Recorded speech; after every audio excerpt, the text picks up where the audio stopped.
chose Death to be the character in Darksiders 2 because War really set the stage for the Darksiders universe and introducing new elements, and we felt bringing in a new horseman with a totally new playstyle, different personality would be really cool, and Death is probably the most well-known of the four horsemen, so we thought he should get his shot. What makes Death different from War is almost everything about him.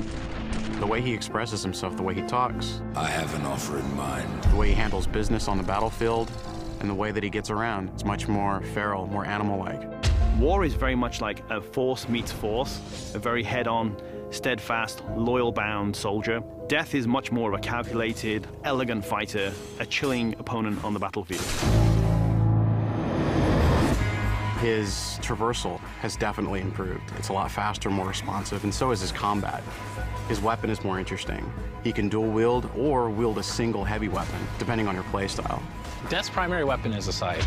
It's kind of a unique one. It's sort of a multi-purpose Swiss Army scythe, and he can use it with two different blades. He can attach it together to form the more traditional Reaper scythe. He can use it as a polearm. Of course, he doesn't stop that. He'll pretty much use any weapon that's made available. You can get big axes, you can get crazy cool claws, big iron fists, and he'll even shoot guns. I mean, he'll use anything that he can, really. The main improvement from Darksiders 1 to Darksiders 2 was depth. We wanted to make the game more involved. We wanted to have more context. We wanted the player to really feel like they're in a real world with people living there, stuff going on, things going on.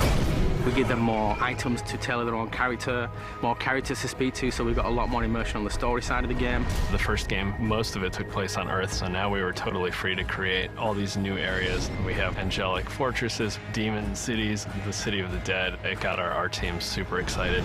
On top of that, there's a lot of weapons and armor, and obviously the new character as well, Death. Death's the most feared, and he's one of the oldest horsemen in the fiction. They kind of look at him as a big brother. He's feared just because when he really gets down to business, he is the death dealer. That's sort of his thing. He wears his mask as an executioner's mask. That's his trade, that's his business. He takes people down. He doesn't wait for things to happen, he causes them to happen. So it's a much more aggressive style of game and a more aggressive character. I mean, I guess it's all wrapped up in his name, right? War implies some conflict, but death's the final end. Who doesn't fear that? A few words describe Death: cold and calculated. Agile, both in the way he fights and the way he deals with situations. My favorite word to describe Death is definitely arrogant. He's an opportunist.